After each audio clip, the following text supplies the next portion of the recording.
Hello. Today I have a 30-year-old powerlifter named Mary who was doing a double bicep curl yesterday, and when she was lowering her arm, she felt and heard a popping sensation in the distal and anterior aspect of her right arm. She describes her pain as sharp, acute, and a 9 out of 10 on the scale. She says her pain worsens when she is putting her arm through a range of motion. Some signs and symptoms she is experiencing is pain, bruising, a decreased range of motion, and a lump deformity at the distal anterior aspect of her right arm, upper arm.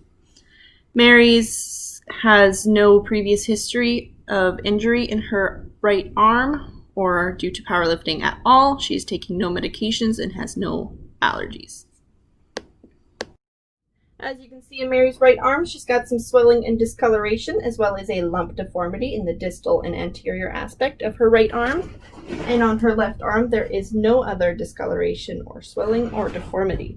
When looking at the anterior aspect of Mary's arms, you can see that there is a shortened angle, so you know that she's got valgus. And can you stand up for me and face this wall? The angle on her arm from a lateral view is normal, so you know she does not have cubital recurvatum. Can you look at the opposite wall for me? And the same thing goes for her left arm too. Can you sit back down? Thank you. Now I'm going to inspect all your views: anterior, posterior, lateral, medial,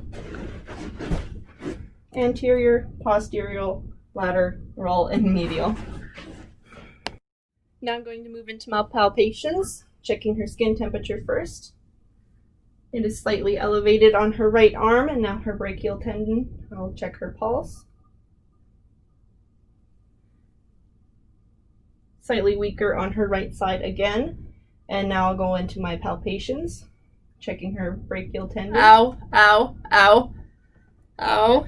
Yeah, she's feeling pain. And then her medial and lateral epicondyles. Then her cubital fossa. Oh, my cubital fossa! Then her olecranon fossa. Perfect. Now moving into our range of motion, I'm going to get Mary to flex her arm for me. Move it up towards your shoulder. Perfect. And then do the opposite and extend it down to your hip. Perfect. And can you do that on the other arm for me? Perfect, thank you. Now we'll do those motions passively. Okay, and on this side too. Very good. Now resisted. Move your arm to your shoulder. Good, and backwards. Thank you. And now we'll do the same over here. Ow. And backwards. Ow. Okay, and now we are going to do supination. So put your arm out just on the one side. Have it like this, and then move it like you're going to hold a bowl of soup. Good, and on the other hand. Perfect, and then tip them over. Very good, now we're going to do it just on the one hand first. Just on this hand first. We're going to do it actively. Supination and pronation. Now we're going to do it resisted. You're going to try to move your palm up, resisted with me. Ow. Perfect, and the opposite. Good. Now we'll do on this side. So we're going to supinate, pronate, and then supinate again. So we move it palm up and pronate. Perfect. Thank you. Now we're going to be moving on to our special test, starting with the speeds test. Mary, can you put your hand out in front of you like this? Thank you. I'm going to resist it and move up. Ow. Perfect. And now can you put it beside you like this? And flex your arm for me. Ow, no, ow. Perfect, thank you.